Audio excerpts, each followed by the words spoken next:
One thing that happened to me for a couple of years actually in Ableton Live was a bit of confusion about the back to arrangement button. Okay, so let me try to explain it. Right now I've got an arrangement working, and it's just a real world dealio that's overly complicated, and I'm in the process of cutting it all back. If I am going to play part of the song, just say right through here.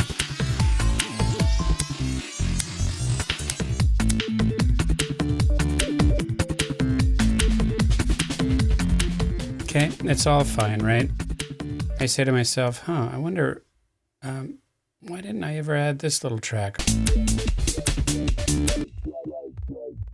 You're like, I should put that in. Or let's just do it to a couple of others.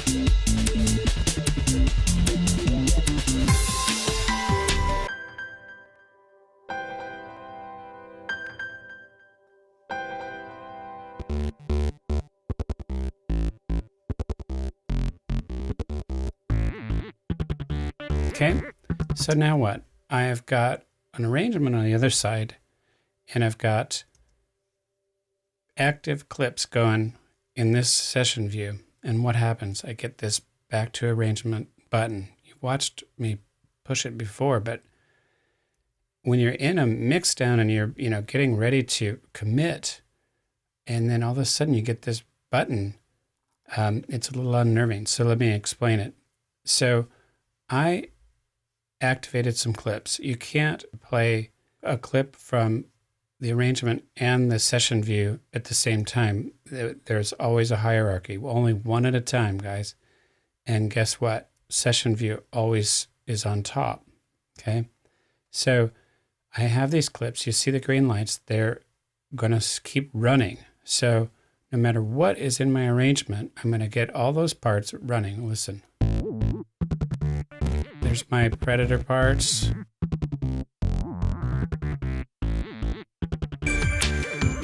Here's my flapper part. My piano part. Fat Albert bass. Okay, now what do you notice? Right there is a gray button. Right there's a gray button. Right there's a gray button. These are all back to arrangement. I can select this one and it'll kill them all. I can just kill one at a time. I said, no, stop that clip playing, go back to my original arrangement. And sure enough, over here and wherever that piano was, is stopped. Okay, my next one is this MIDI clip here. I'll go up here and say stop, and it'll stop it. Okay, otherwise it's just going to keep running. All right, so same with these parts here. Back to arrangement. Okay, can I overdub clips back into the arrangement to update stuff? I suppose I could.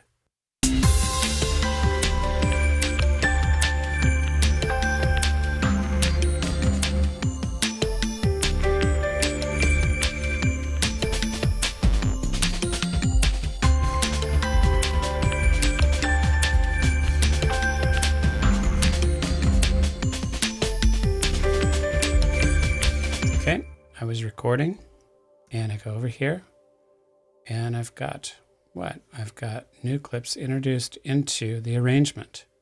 Okay, they're there now, and the clip is stopped. Okay, so that's a way to do it. Normally you just option drag them over, but there they are.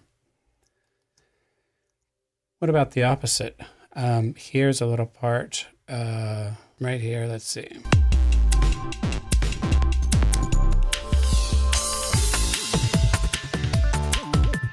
Okay, this little part does not exist because I made it here in the arrangement. I totally edited the MIDI and I did everything right here. Okay, so how can I get that over to my session view? First of all, I want to recognize 14 BB Leslie, and there's two ways. The first way is just simply tab back to the session view and go to 14 BB Leslie and drop it in.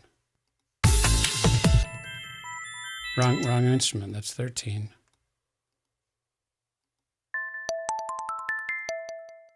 Okay, and there it is. It comes over with my panning, and I just have to loop it to hear it.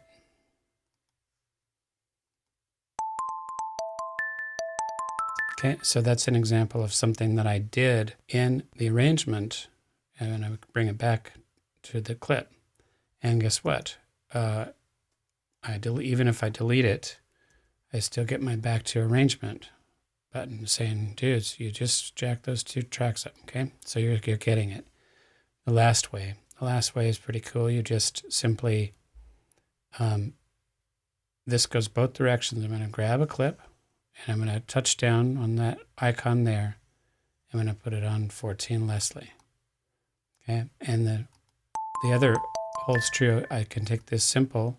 I'll just put this a different color, and I'll just take this simple and drag it there and put it, I forget what track I was on, but you understand. Some of these tracks won't let you do it. See that? Why is that happening? Well, this simple track is a MIDI track. So that's what's going on there. All right, so that's 3 ways to update session clips into the arrangement and vice versa. Boom.